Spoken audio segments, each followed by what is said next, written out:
욥기서 40장 1절로 봉독하겠습니다. 여호와께서 또 욥에게 일러 말씀하시되 트집 잡는 자가 전능자와 다투겠느냐? 하나님을 탓하는 자는 대답할지니라. 욥이 여호와께 대답하여 이르되 보소서 나는 비천하오니 무엇이라 주께 대답하리이까? 손으로 내 입을 가릴 뿐이로소이다. 내가 한번 말하였사온즉 다시는 더 대답하지 아니하겠나이다. 다시는 더 대답하지 아니하겠나이다. 하나님이 질문하시면 마땅히 대답을 해야 되는데 사실 하나님의 뜻을 알지 못할 때는 우리들 입술에서 많은 원망거리도 있고 불평거리도 있고 그래서 따질 것도 있고 기도할 것도 많고 뭐 많죠. 많아요. 우리가 할 말이 많아요. 그런데 막상 하나님께서 직접 우리에게 다그치신다면 아마 우리는 입을 다물 수밖에 없을 것입니다.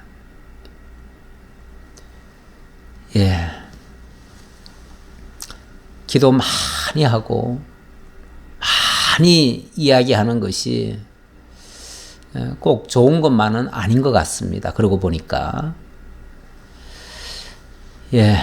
오늘 말씀 오늘부터는 섭리의 주관자 하나님 이렇게 큰 제목을 잡아봤습니다. 하나님의 영광 선포인데 하나님이 창조의 주관자가 되심을 38장에서 얘기하셨고 또 생명의 주관자이심을 39장에서 얘기를 했고 그리고 섭리의 주관자이심을 40장부터 41장까지 소개하고 있는데 오늘 40장 할 차례입니다. 이 세상 모든 것을 하나님이 창조하시고 그리고 창조한 것들을 살며 기동하게 생명을 주시고 그리고 그것들을 하나님의 기쁘신 뜻대로 운행, 섭리해 가시는 하나님이십니다. 이 세상 모든 것들이 뭐 저절로 돌아가는 것 같아가지고 어떤 사람들은 이 세상에 있는 것들을 가리켜서 자연이다. 그리고 그 자연이 돌아가는 모습을 보면서 참 자연은 아름답다, 위대하다. 뭐 이런 표현들을 쓰는데 제가 종종 말씀드리지만은 자연이라고 말을 하면 스스로 그러하다, 저절로 있었다, 원래 그렇다라는 뜻이기 때문에 사실 스스로 있는 존재는요 하나님밖에 없습니다. 출애굽기 3장에서 모세가 이스라엘 백성들을 인도해 낼 때 도대체 누가 이런 일을 시켰느냐 그러니까 하나님이라는 거예요. 여호와 하나님이라는 거예요. 근데 그 하나님을 도대체 그 하나님이 누구십니까? 그 하나님을 어떻게 내가 소개해야 되겠습니까? 하고 물었더니 하나님께서 나는 스스로 있는 자니라 이렇게 말씀하셔요. 나는 스스로 있는 자니라. 스스로 있는 자 그러니까 무슨 뭐 별말 아닌 것 같은데 이 세상에 스스로 있는 자는 유일한 하나님밖에 없습니다. 다른 모든 것들은요 그 하나님, 스스로 있는 그 하나님에 의해서 지음받은 것들이에요. 한마디로 모든 것들은 다 피조물이죠. 하나님이 창조하신 창조물들이에요. 하나님이 지으시고 하나님이 보존하시고 그것들에게 생명 주시고 살며 기동하게 하시면은 기동하지만 만약에 어느 날 하나님이 그것들을 향해서 거두시면 이제 그만 다 멈춰라 하면은 세상 모든 것이 한순간에 올 수도 될 수도 있어요. 하나님이 없던 것을 지으셨고 하나님이 매우 지혜로운 방식으로 살며 기동하며 운행하도록 천체를 움직이시고 계절을 움직이시고 해와 달과 모든 것들을 움직여서 이 지구에 이렇게 조화롭게 생명체들이 뛰놀며 살며 기동할 수 있도록 이렇게 해주셨거든요. 그제 엄청난 물난리 때문에 정말 괴물 비라고 해가지고 뭐 산처인가요? 그쪽에는 한 700mm 거의 800mm 가까이 내렸어요. 그래서 많은 사람이 죽기도 하고 엄청난 피해를 많이 입었는데 뭐 또 골고루 내리는 것도 아니고 어디는 그렇게 700mm 800mm가 내리고 어디는 또 뭐 거의 또 안 온 데도 있고요. 이러니까 뭐 예측을 할 수가 없어요. 예측을. 그러니까 제대로 대비도 못하는 거죠. 가면 갈수록 하나님께서 우리로 하여금 예측 불허의 그런 사태를 만나도록 역사를 하시는 것 같습니다. 어찌 보면 인간들에게 경종을 울리는 거죠. 인간들이 이 세상 삼라만상을 가리켜서 다 자연이라 그러고 그런 것들은 저절로 돌아간다 그러고 그런 것들은 어떤 공식에 의해서 뭐 하나님이 안 하시는데도 저절로 잘 돌아간다고 이렇게 생각하지요. 만물이 처음부터 있었고 영원히 있을 거라고 생각하지요. 근데 우리 하나님은 원래 있던 거 아니야. 내가 다 지었어. 그리고 내가 다 지금까지 그것들에게 생명 주고 기르게 하고 그리고 이렇게 내가 섭리하고 있는 거야 라고 말씀하시는 거죠. 그런데 그런 걸 제대로 알지도 못하면서 인간들이 마치 세상 모든 것을 다 아는 것처럼 자고하고 큰 소리치고 마치 우주를 정복한 것처럼 요즘 그렇게 말씀하시는 분들 많잖아요. 인간이 이제 우주를 정복했다고. 아니 로켓 쏴가지고 저 달까지 한번 갔다 온 거, 뭐 화성에도 거기는 직접 가지는 못하고 그냥 로켓만 그렇게 쏴가지고 위성으로만 지금 이 우주 공간에 지금 떠돌고 있는데 그 우주 공간이라고 하는 게 사실은 전체 우주에 비하면은 지극히 짧은 거리입니다. 지극히 짧은 거리. 몇백만 광년 거리에 있는 그런 우주에 비하면은 지금 인공위성이 간 거는요, 1광년도 안 되는 곳이에요. 1광년이 뭡니까? 그저 뭐 몇천 킬로미터, 몇만 킬로미터 거기 올라가 놓고는 마치 우주를 다 정복한 것처럼 너무 교만하게 그렇게 말하면 안 돼요.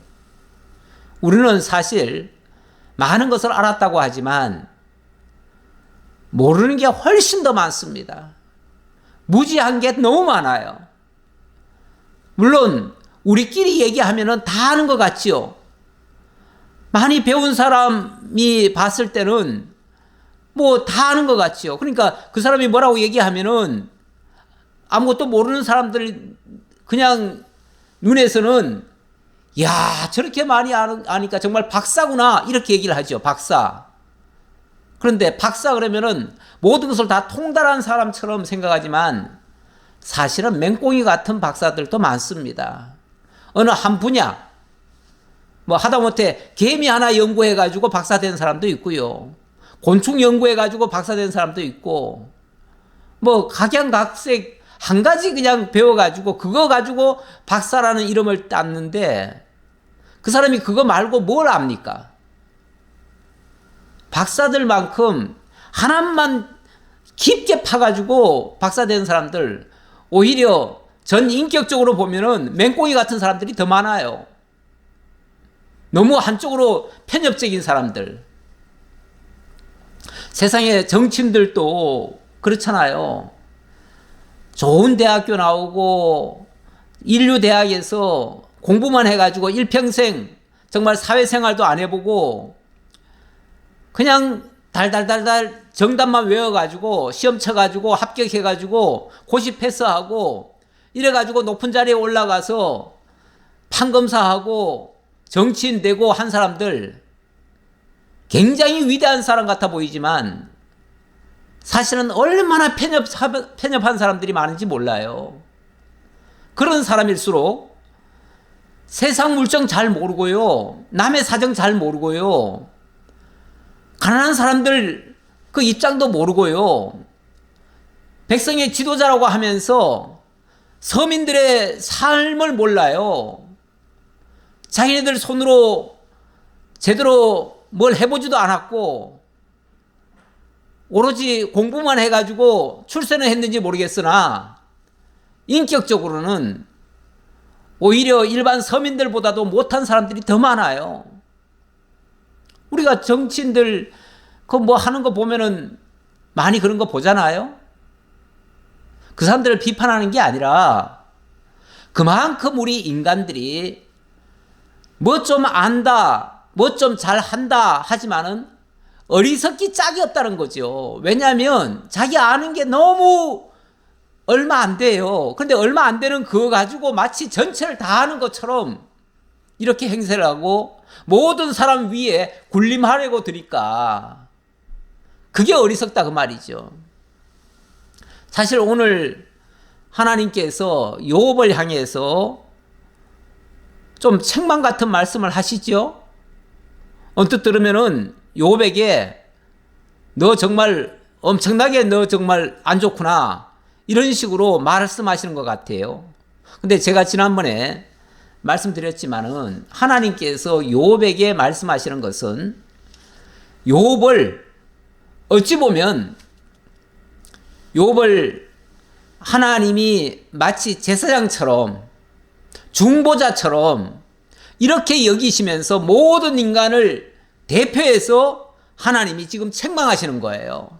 그러니까 욥 한 사람만 욥 너만 이렇게 나쁜 놈이야 이렇게 말씀하시는 게 아니에요.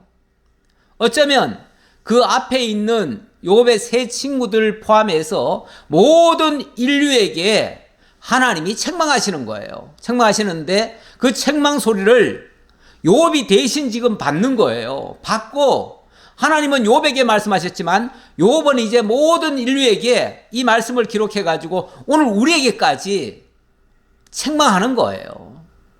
그러니까 이거는 욥 한 사람을 두고 욥 한 사람만 어리석고 미련하고 정말 불의하고 이래서 욥만 책망하는 말이 아니다 그 말이에요.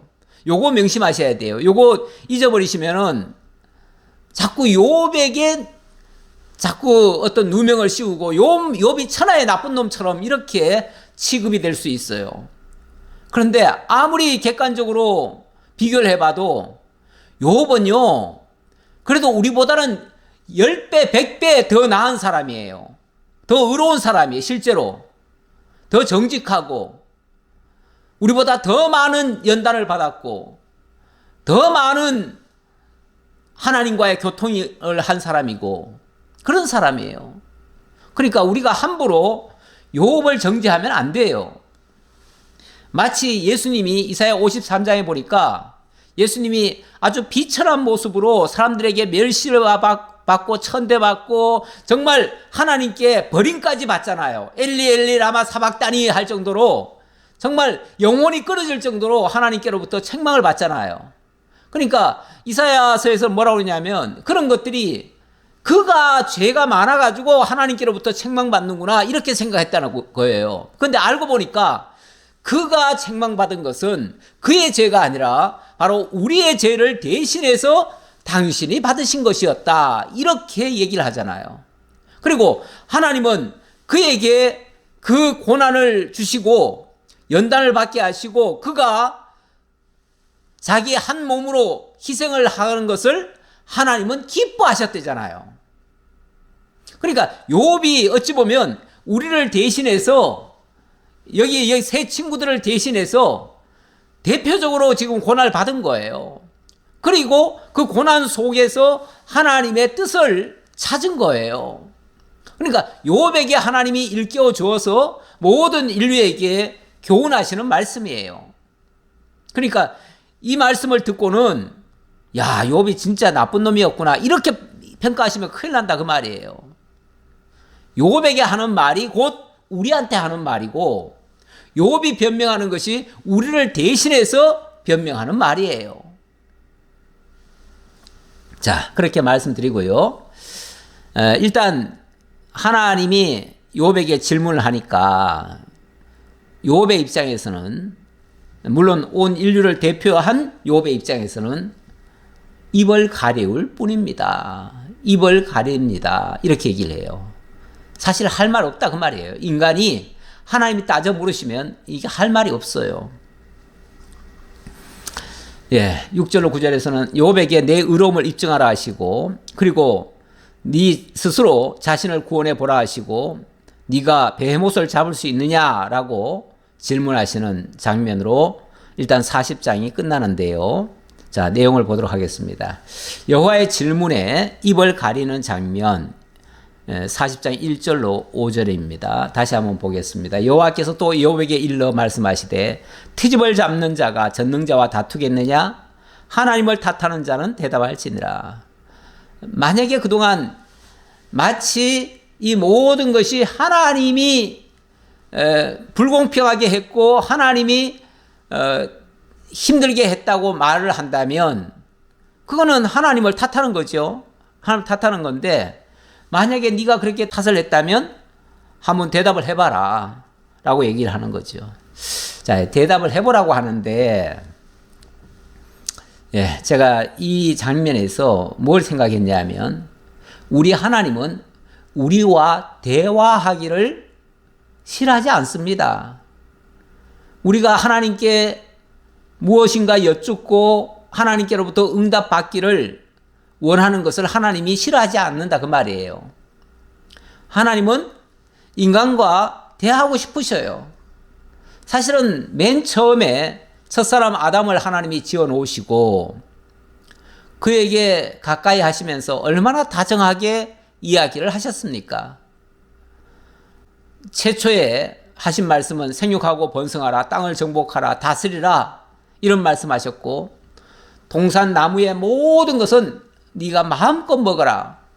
그리고 이 동산 중앙에 있는 거는 먹지 말아라. 이제 하나의 금령을 주신 거죠. 이런저런 말씀을 하나님은 많이 하셨어요. 그리고 네가 이 동식물들의 이름을 네가 다 지어봐라. 그래가지고 아담이 다 지어주신 거 아니에요? 그리고 네 홀로 독초하는 것이 좋지 못하니 내가 너의 몸에서 여자를 만들어 주겠다 하고서 갈빗대 뽑아가지고 여자를 지어가지고 직접 데려와가지고 얼마나 다정하게 말씀하셨습니까? 사람이 그 부모를 떠나서 둘이 합하여 하나가 될지니라 이렇게도 말씀하시고, 얼마나 하나님이 쉽게 말하면은 아담과 대화하기를 원하셨냐 그 말이에요. 그런데 아담은 그 하나님의 말씀을 좋게만 받아들인 것이 아니라 다른 쪽으로도 해가지고 하나님이 주신 자유를 가지고 자기 방종에 써먹었지요. 그렇게 해서 결국은 하나님 앞에 범죄하고 나서 두려워서 하나님을 피하였지요. 나무 뒤에 가서 숨고 부끄러워서 자기 몸을 가리고 이런 짓을 했지요. 그랬을 때에도 하나님께서는 그를 완전히 버리신 것이 아니라 친히 가죽옷을 가지고 하나님이 찾아오셨어요. 뿐만 아니라 그 이후에 훗날 하나님께서는 성전을 지으라고 하시면서 성전에서 내가 너희를 만나 주겠다고 말씀하셔요. 그 성소라고 하는 게 하나님 만남의 장소예요. 다시 말하면 하나님은 인간과 만나서 대화하고 싶다는 거예요. 하나님이 우리를 버리신 게 아니에요. 물론 죄 지은 자들과 함께 하실 수 없지요. 죄 속에서 있는 우리와는 함께 하실 수가 없지요. 그래서 하나님이 어떻게 하십니까? 당신이 우리의 죄를 당신이 답답하니까 당신이 죄해 주시면서까지 우리와 사귐을 가지려고 우리의 죄를 사해 주실 방법론으로 예수 그리스도를 보내신 거 아닙니까? 당신의 아들 독생자를 사람의 모양으로 이 땅에 오게 해서 우리를 대신해서 죄의 짐을 지게 만드시고, 그리고 그 그리스도 안에서 하나님과 우리를 진정한 사귐이 있게 만드셨잖아요. 그게 요한일서가 말하는 진정한 사귐이에요. 그리고 예수님 뭐라고 그러시냐면은 너희가 이 성전을 헐라. 내가 사흘 만에 성전을 짓겠다. 성전이 바로 하나님과의 만남의 장소니까 예수님이 참 성전이 되셔서 예수 안에서 우리가 하나님을 만날 수 있도록, 하나님을 아바 아버지라 부르실 수 있고, 하나님이 우리를 향해서 내 아들아 내 딸아 우리를 하나님의 자녀로 삼아주시도록 하셨다 그 말이에요. 그래서 예수 그리스도가 우리의 참 성소가 되어주시고, 뿐만 아니라 성령께서 우리 안에 내주하시며 우리를 성전 삼으시고 우리와 영원히 함께 하시겠다라고 이렇게 말씀하시고, 지금도 성령이 우리 가운데 함께 하시면서 우리로 하여금 하나님과 교제할 수 있도록, 끊임없이 하나님과 대화할 수 있도록, 그게 오늘날 기도 아닙니까? 기도. 우리가 이제 예수 이름으로 성령께서 일깨우신 대로 하나님 앞에 기도하고 하나님의 응답을 듣고 이렇게 할 수 있도록 만들어 놨잖아요. 이게 하나님이 우리와 대화하자는 거잖아요. 하나님은 지금도 대화하기를 원하셔요. 우리하고 멀리 하시기를 원하시는 게 아니에요. 자, 그러면서 대답하라는 거예요. 물론 요백에 이렇게 말하면 네가 의롭다라고 얘기하고 이렇게 말을 했다면은 거기에 대해서 네가 대답해봐라 그 말인데, 여기 입을 가린다는 말은 말 못하겠다는 얘기가 아니라 하나님 앞에서 나는 죄인으로소이다 이런 뜻이에요. 이런 뜻. 그래서 4절에 보소서 나는 비천하오니 무엇이라 주께 대답하리이까 손으로 내 입을 가릴 뿐이로소이다. 내가 한 번 말하였사온즉 다시는 더 대답하지 아니하겠나이다. 더 이상 자기가 마치 의로운 채 이렇게 말 못하겠다 그 말이죠. 그렇죠. 모든 인간이 하나님 앞에 의롭다라고 자기를 내세울 수는 없습니다. 그러나 그런 죄인에게 하나님이 직접 찾아오시고 성전이 되어주시면, 그러면은 나는 하나님 앞에 설 수 없지만 내가 그리스도 예수 안에서 하나님과 교제할 수 있게 되는 겁니다. 그래서 이게 복이죠. 이게 복이에요. 자, 6절입니다. 6절로 9절에서는 요백에 내 의로움을 입증해보라 이렇게 말씀하시는데요. 그때 여호와께서 폭풍우 가운데서 요백에 일러 말씀하시되 너는 대장부처럼 허리를 묶고 내가 네게 묻겠으니 내게 대답할지니라. 폭풍우 가운데서 얼마나 위험 있는 모습입니까?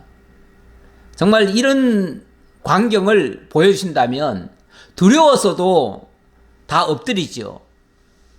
하나님이 모세에게 나타나실 때에 하늘에서 정말 폭풍우 같은 그런 모습을 보였지요. 그 구름과 번개 같은 그런 굉음이 났고요. 얼마나 두려웠는지 백성들이 모세한테 와가지고 제발 모세님 하나님이 직접 우리에게 말씀하시지 않게 해주세요. 우리가 두려워 죽겠습니다. 그런 막 우르릉쾅쾅 하면서 정말 하늘로부터 엄청난 어떤 시로가 오면 두렵지요. 두려워요. 그게 하나님이 말씀하시는 거라면 정말로 알아듣지도 못하면서 얼마나 무서운 광경입니까? 물론 그 목소리를 모세는 알아듣지요. 모세는 알아듣는데 다른 모든 사람들은 알아듣지도 못해요. 우리가 차라리 귀가 뚫려가지고 제대로 알아듣기만 하면 괜찮아요.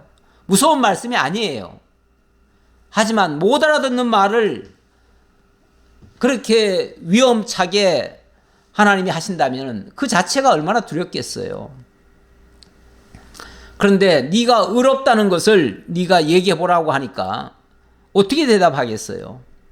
네가 내 공의를 부인하려느냐? 내 의를 세우려고 나를 악하다 하겠느냐? 예. 뭐 제가 계속 변명사만 말씀드렸습니다만은 욥이 하나님의 공의를 부인하거나 자기 의를 세우려고 하나님을 악하다 한 적이 없습니다. 사실은 그렇게 한 적이 없어요. 그러나 사람들은 보편적으로 그런 말들을 하지요. 해요. 인간들이 뭐 조금 하고 나면요, 자기가 의로운 채 해요. 뭐 조금만 잘하면은 상 안 주면 삐지고요. 예, 칭찬 안 하면 삐져요. 그래서 인간들끼리는 끊임없이 칭찬하라고 그러잖아요. 그러면서 칭찬하면 뭐 고래도 뭐 춤을 춘다고. 그거는 어떤 면에서 인간을 기만하는 모습이기도 한데, 인간을 이용하려고 칭찬하고 그걸 통해서 하는 건데, 물론 일부러 사람을 기를 죽인다든지 너무 칭찬에 인색해가지고 정말 마땅히 잘한 부분이 있는데도 격려는 못하고 자꾸 초치는 소리만 하고 그러면 기를 빼는 거죠. 그것도 사실은 잘못이죠. 어떤 면에서 우리가 잘한 것은 잘했다라고 말해주는 게 좋아요. 그리고 격려 삼아 우리가 뭐 일을 꼭 예를 들어서 100%를 잘해야 꼭 잘한 겁니까? 10%만 해도 10%만큼 잘한 거잖아요. 그 잘한 만큼 칭찬하면 되겠지요. 칭찬이 너무 인색해도 문제입니다. 사실 우리는 너무 칭찬에 인색한 편이죠. 우리가 좀 많이 칭찬하는 것이 나쁘지 않습니다. 그러나 사람을 이용해 먹으려고 잘 하지도 않는 걸 갖다가 억지로 잘한다라고 하는 것은 그건 또 문제죠. 그러니까 거짓말로까지 막 높여주고 이건 사람 일부러 기만하는 행위예요. 이용해 먹겠다는 거예요. 그렇게 하는 거는. 그렇게 하면 안 되고, 적지만 어쨌든 일한 거에 대해서는 그 적게 일을 했어도 그만큼 한 것도 대단하니까 그거에 대한 칭찬을 해야겠죠. 그 칭찬에 기술이 필요할 것 같습니다. 자, 어쨌든 욥이 자기는 의로운데 하나님이 악하다 이렇게 말한 적은 없습니다. 하나님이 불공평하다 이렇게 말한 적은 없어요. 다만 하나님은 전지전능하셔서 의로운 자라고 꼭 상을 베푸시고 불의한 자라고 꼭 벌을 내리시고 이런 것은 아니다. 하나님 당신 뜻대로 주권대로 행사하시는 분이시다. 이런 식으로는 얘기한 적이 있어요. 예. 근데 다시 말씀드리지만 이거는 욥한테만 하는 말이 아니라 모든 인류 스스로 잘났다고 스스로를 높이고 스스로 하나님 되려고 하는 자들을 향해서 하는 말이다. 이렇게 보시면 되겠습니다. 네가 하나님처럼 능력이 있느냐? 하나님처럼 청동 소리를 내겠느냐? 예, 일단 의란 무엇인가를 한번 생각해 보려고 옆에다 적어놔 봤습니다. 일단 인간은 하나님의 형상과 모양대로 지음받았지요? 그때 모습이라면은 정말 깨끗하고 순결한 상태 아니겠어요? 그런데 하나님의 뜻을 버리고 사탄의 뱀의 말을 듣고 그 길로 나아간 결과 인간은 불의하게 되었습니다. 그런데 하나님이 찾아오셔서 당신이 가죽옷을 지어 입히셔서 그 부끄러움을 가려주셨죠. 이게 하나님의 의입니다. 인간은 불의하고 하나님은 의로우심을 나타내신 겁니다. 결국 여기에는 우리 죄를 덮으려고 한 마리 어린 양이 희생되는 그 희생의 결과가 의를 만들어낸 거예요. 그러니까 엄밀하게 말하면 이건 인간의 의가 아니죠. 인간은 불의한 상태지요. 불의한 상태인데 그 어린 양, 죄 없는 어린 양의 희생이 그의 불의를 덮어준 거죠. 가려준 거죠. 아예 죄가 없어진 게 아니라 있는 죄를 가려줬다 그 말이에요. 그런데 그 어린 양이 알고 보니까 우리 주 예수 그리스도를 예표한 존재예요. 그러니까 장차 우리 주 예수 그리스도가 당신의 택한 백성들을 대신해서 죽어주셔요. 죽어주시니까 어린 양처럼 죽어주시고 그 죽어주심 때문에 우리에게 있는 죄가 가려지는 거예요. 가려지는데 누구에게 가려지느냐? 그 그리스도 안에 있는 자에게 그 죄가 가려져요. 그래서 그리스도 예수 안에서만 의롭다 하심을 입는 거예요. 거기에는 우리의 일한 게 아무것도 없잖아요. 그래서 로마서에는 일한 것이 없이 의롭다 하심을 입은 자의 행복에 대해서 찬양하는 장면이 나오지요. 우리가 일을 하고 거기에 대한 대가로 받으면은 그건 당연히 보상을 받은 거기 때문에, 보수를 받은 거기 때문에 보수받고 그렇게 감사하지는 않아요. 그런데 내가 특별히 일한 게 없어요. 그런데 내게 은혜로 거저 주어졌다면 그거야말로 너무너무 감사하지요. 내가 뭘 했다고? 내가 뭐라고? 나에게 이 모든 더러움을 씻어주고 나를 깨끗하다, 의롭다 칭해주는가? 너무 감사하지요.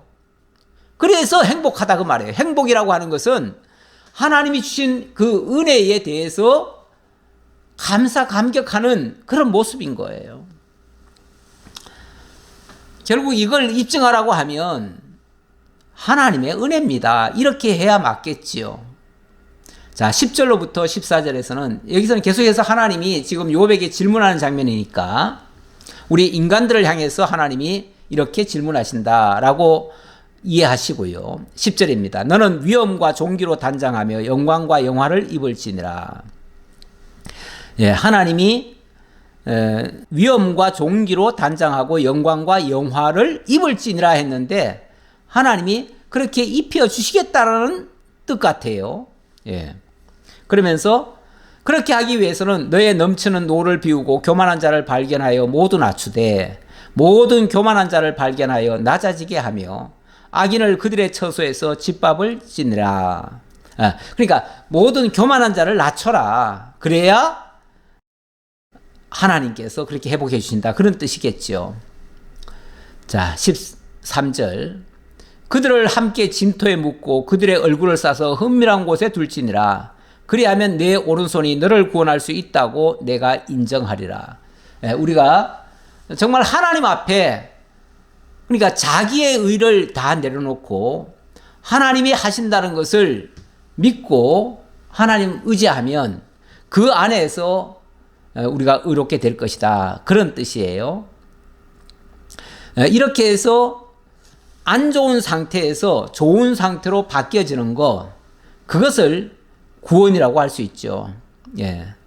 자신을 스스로 구원해 보라고 하셨으니까 그 구원이 뭔가를 생각해 봐야 되는데 뭐 구원이라고 하는 게 사실은 더 좋아졌다는 뜻이에요. 좋아졌다는 뜻인데 근본적인 구원이 있고 이런 지엽적인 구원도 있지요. 우리가 하다못해 육체가 좀 부자연스러웠는데 거기서 자유를 얻게 되어지면 그것도 구원이라고 할 수 있고요. 그리고 우리가 좀 미련하고 어리석었는데 하나님을 깨달음으로써 좀 더 지혜롭게 되어졌다면 그것도 구원이에요. 그런가 하면 가장 근원적으로는 우리가 죄에서 해방을 받고 우리의 죽었던 영이 살아나고 그래서 하나님 안에서 이제 자유자가 되어지는 그 상태가 온전한 구원이라고 할 수 있겠지요. 근데 이것이 우리 힘으로 됩니까? 네가 스스로 구원해 보라 그랬는데 네가 할 수 있으면 해보라 그런 뜻이겠지요. 근데 우리 스스로 할 수 있는 건 아닙니다. 하나님 안에서 가능하고 바로 우리 주 예수 그리스도가 참 지혜로 우리에게 다가오셔서 하나님을 알게 하고 하나님의 뜻을 깨닫게 하고 하나님을 아버지로 따르고 경외하게 만들었지요. 그 안에서 참 지혜가 발견되는 것이죠. 자, 그 다음 15절로 24절. 네가 베헤못을 잡을 수 있나? 이렇게 질문하셨는데요. 이제 소같이 풀을 먹는 베헤못을 볼지어다. 내가 너를 지은 것 같이 그것도 지었느니라. 그것의 힘은 허리에 있고 그 뚝심은 배의 힘줄에 있고 그것이 꼬리치는 것은 백향목이 흔들리는 것 같고 그 넓적다리 힘줄은 서로 얽혀 있으며 그 뼈는 녹광 같고 그 뼈대는 새막대기 같으니. 예, 어떤 짐승인지 베헤못이라고 하니까 어떤 짐승인지 정확히 표현은 안 됐습니다. 원래 베헤마라고 하는 게 짐승이라는 말인데요, 단어인데요. 이 베헤못이라고 하는 거는 어찌 보면 짐승의 왕이라는 뜻이에요. 짐승 중에 짐승, 뭐 이런 식이에요. 아마도 모든 짐승들의 으뜸이라는 뜻이겠죠. 제일 강한 짐승이라는 뜻이겠죠. 근데 먼저 성경에서는 이 베헤못을 하마라고 번역을 했어요. 하마라고 번역했는데 이게 하마라고 번역을 하면 저 아프리카에서 그 뛰어다니는 물에서 놀고 있는 그 하마로 생각을 하잖아요. 물론 그 하마 대단합니다. 그래서 제가 그 하마의 그 위력을 한번 보여주려고 제가 동영상을 하나 잠깐 준비했는데요. 근데 사실은 이 베헤못이라고 이번에 다시 원어를 적어 놓은 이유는요. 어쩌면 그 하마보다도 더 센, 하마로는 설명하기 힘든 그런 존재가 아니겠는가 해서, 그래서 하마라고 너무 축소하지 말고 그보다도 더 센 짐승이다 이렇게 얘기하는데, 지금 이 지구상에는 그보다 더 큰 짐승, 또 이렇게 여기서 표현하고 있는 그런 짐승이 잘 없어요. 잘 없어가지고 옛날에 공룡이 살던 시절에 그 공룡을 가리키는 말인가 이렇게도 해석을 하시는 경우가 많습니다. 예, 그런데 어쨌든 우리가 하마라고만 해도 대단하다는 것을 설명하기 위해서 제가 하마에 관한 그런 특성을 가지고 있는 장면을 제가 동영상을 하나 찾아와 봤습니다. 한번 보겠습니다. 작고 동글동글한 하마 캐릭터 때문에 하마를 귀엽고 온순한 동물로 알고 계신 분들이 간혹 있습니다. 그런데 알고 보면 하마는 우주 최강의 전투력을 지닌 동물입니다. 성격도 아주 거칠고 포악합니다. 잘못 걸리면 사자, 호랑이 같은 맹수도 잘근잘근 씹어먹힐 수 있습니다. 그것도 모르고 겁도 없이 하마에게 도전장을 내민 악어 한 마리가 있었습니다. 악어는 깜짝 놀라 발버둥을 쳤지만 이미 늦은 상황이었는데요. 하마는 아프리카의 대표적인 동물로 이름은 강에 사는 말이라는 뜻입니다. 그러나 이름과 다르게 하마는 말보다 돼지, 소와 더 가깝다고 합니다. 또 하마는 엄청난 덩치를 자랑합니다. 새끼 하마는 태어나자마자 몸무게가 30kg이 넘습니다. 다 자라면 몸 길이는 약 4m에 달하며 몸무게는 최소 2톤에서 최대 4톤입니다. 더 대단한 점은 이 덩치로 최대 시속 50km까지 달릴 수 있다는 것입니다. 한번 공격을 시작하면 목표물까지 순식간에 달려갈 수 있습니다. 턱 힘도 아주 무시무시한데요. 커다란 수박을 마치 달걀처럼 손쉽게 쪼개버릴 정도입니다. 우주 최강의 피지컬을 지닌 하마는 성격도 아주 포악합니다. 동족 이외의 다른 생물이 조금이라도 심기를 건드리면 곧장 공격을 시작합니다. 사람이든 악어든 호랑이든 사자든 가리지 않고 달려듭니다. 심지어 목표물이 정해지면 죽을 때까지 쫓아가서 처리하는 것으로 악명이 높습니다. 엄청난 피지컬에 포악한 성격까지 더해져 하마의 전투력은 지상 최강이라고 할 수 있습니다. 예, 잠깐 하마의 특성을 좀 보느라고 가져왔는데요. 예, 이렇게 대단한 존재, 이런 것까지도 네가 이것을 네가 통제하고 네가 잡을 수 있느냐, 네가 마음대로 다 조종할 수 있느냐, 이런 식으로 얘기하신 건데, 이 모든 것들을 하나님이 만드시고 당신이 이렇게 섭리하고 있다, 그걸 지금 설명하는 말씀이죠. 그거 마저 보겠습니다. 19절. 그것은 하나님이 만드신 것 중에 으뜸이라. 그것을 지으시니가 자기의 칼을 가져오기를 바라노라. 그것을 지으시니가 직접 그렇게 주관하신다 그 말이죠. 모든 들짐승들이 뛰노는 산은 그것을 위하여 먹이를 내느니라. 모든 짐승들이 그것 위에 다 먹이로 내어주고 이런 식으로 한다는 거죠. 그것이 연잎 아래에나 갈대 그늘에서나 늪 속에 엎드리니 연잎 그늘이 덮으며 시내 버들이 그를 감싸는도다. 이 하마가 물을 좋아해 가지고 그런 연잎 아래 이 갈대 숲 같은데 어떤 늪 속에 이런 곳에 잘 지낸대요. 제가 아까 그 동영상 제가 일부를 잘랐는데요. 거기 나머지 부분에 보면 이 하마가 햇빛을 되게 싫어하는 모양이에요. 그래서 늘 물 속에 있어야 되고 물 바깥에 나오면은 굉장히 피부가 약하대요. 피부가 비교적 약하대요. 그런데 어쨌든 강하기는 강한데 그런 또 약점도 있기는 있는 모양이에요. 세상에 있는 모든 것들이 그렇습니다. 강한 부분이 있으면 또 약한 부분이 있어요. 그래서 그 약한 부분은 늘 보호를 해야 되는데 그래서 아마 연잎 아래에서나 갈대 그늘에서나 늪 속에 엎드리고 산다 이렇게 표현을 했습니다. 강물이 소용돌이 칠지라도 그것이 놀라지 않고 요단강 물이 쏟아져 그 입으로 들어가도 태연하니 그것이 눈을 뜨고 있을 때 누가 능히 잡을 수 있겠으며 갈고리로 그것의 코를 깰 수 있겠느냐. 예, 그걸 누가 그렇게 주관하고 다스리며 그렇게 섭리하겠느냐. 이제 이런 차원에서 질문하신 겁니다. 네가 하는 거 아니지 않느냐. 네가 할 수 있는 게 아니지 않느냐. 이게 하나님이 하시는 거야. 이걸 설명하느라고 이렇게 표현하셨다 그 말이죠. 예, 우리 하나님이 당신이 세상 모든 것들을 다 지으시고 당신이 기뻐하시고 원하시는 방향으로 이끌어 가십니다. 모든 것이 합력하여 선을 이루게 하십니다. 때로는 그것들 때문에 인간이 고통을 받기도 하지요. 하기야 첫사람 아담이 에덴 동산에서 모든 동식물들을 다스리라 하셨을 때 그때 직접 이름까지 다 지었잖아요. 그래서 인간이 만물의 영장이 됐잖아요. 그래서 그 인간의 말을 모든 동식물들이 다 들었잖아요. 그런데 인간이 타락한 이후로는요, 더 이상 동식물들도 인간의 말만 듣지 않습니다. 때로는 인간도 공격을 합니다. 그래서 가끔 아까 하마 얘기했는데 하마한테도 아프리카 사람들 중에서요 1년에 몇백 명씩 죽는 모양이더라고요. 하마 잘못 건드렸다가. 그러니까 이제는 동물들도 인간이 뭘 하면요 인간한테 막 대들어요.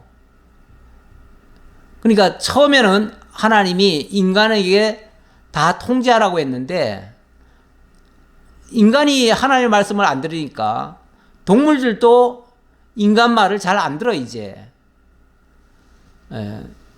이게 악순환이에요, 악순환. 그런데 우리 하나님이 참 놀라운 것은 로마서 8장 28절 이하에 보면 하나님은 모든 것을 합력하여 선을 이루신다 이렇게 말씀하시죠. 때로는 악한 것을 동원해 가지고 오히려 하나님의 영광을 나타내기도 하고요. 우리를 죄 아래 가두었다가 또 하나님의 영광을 드러내기도 하고요. 어쨌든 결론은 하나님의 위대하심을 드러내줘요. 그리고 인간의 불의함, 그 과정에서 인간은 불의하고 인간은 연약하고 인간은 어리석고 인간은 좀 미련하고 그리고 모든 것에 사실은 인간이 약합니다. 약해요. 예. 그제 그 괴물비 그리고 그거 지나자 말자 또 뜨거운 태양. 오늘도 제가 밖에 한번 나갔다 왔는데 얼마나 더운지 모르겠어요. 예, 제가 웬만해서는 여름에 땀을 안 흘린다고 제가 그런 말을 종종 했었는데 이제는 다시는 그런 말도 못 하겠어요. 저도 이제 땀이 많이 나요. 예, 뭐 제가 좀 약해졌는지 모르겠으나 인간은 원래 약합니다. 약해요. 그런데 아까 그 하마를 봐도요.